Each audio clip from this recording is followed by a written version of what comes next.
नागदा के प्रतिष्ठित गणमान्य केमिकल के व्यापारी मदन जी पोरवाल है।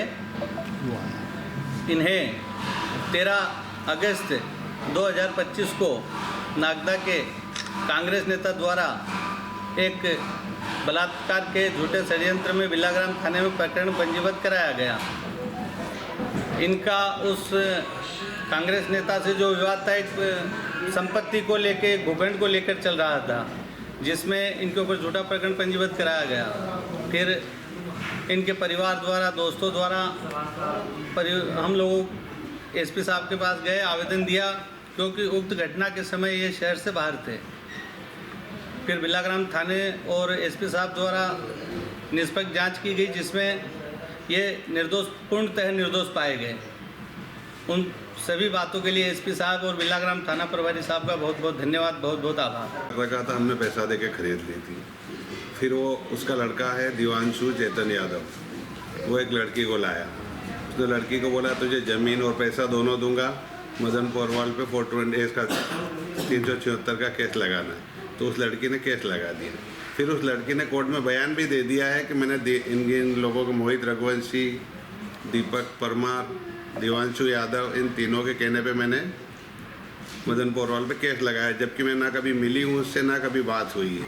उनने कई लोगों की प्रॉपर्टी पर कब्जा कर रखा। अभी भी एक सजा हुई उसको 2 साल की, वो विश्वकर्मा परेशान है। जीता 1100 स्कोर बेट, अपन बोलता है पूरी ज़मीन में जीत गया हूँ विश्वकर्मा की कोर्ट से।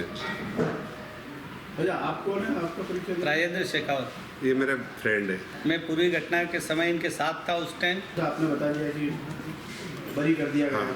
अब अगली स्टेप क्या, उन लोगों के खिलाफ कोई कार्रवाई करने की होगी जिन्होंने आपको झूठे केस में फंसाया था? हाँ करेंगे ना, सबके खिलाफ करेंगे। अभी जेलों में जाके देखो तो अधिकतर कैदी 376 पास का बलात्कार वाले ही हैं, सबसे ज़्यादा कैदी, और वो सब इसी तरह सुनियोजित करके फंसाए गए हुए हैं।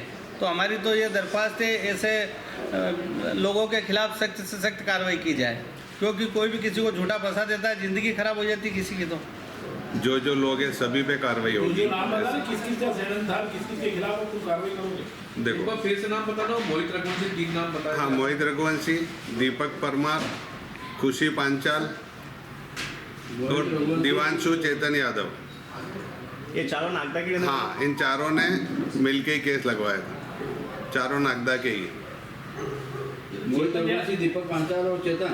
हाँ। ये बोलना नहीं, चेतन नहीं, दिवांशु यादव। चेतन यादव नहीं है? वो बैकग्राउंड में। जी बताओ, अभी आप बता रहे थे चेतन यादव भी इसमें षड्यंत्र में शामिल किया गया? वो बैकग्राउंड में था। अच्छा। उसने सीएसपी से रात को बात भी करी 11 बजे। इस षड्यंत्र में सीएसपी भी शामिल था? सीएसपी से बात करी उसने 9 मिनट तब। ये करी तो मतलब ये षड्यंत्र सीएसपी नहीं तो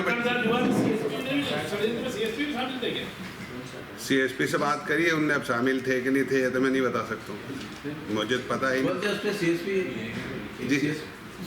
जिनसे बात की थी ब्रजेश श्रीवास। आपको कैसे मालूम पड़ा कि उन्होंने सीएसपी से बात की थी?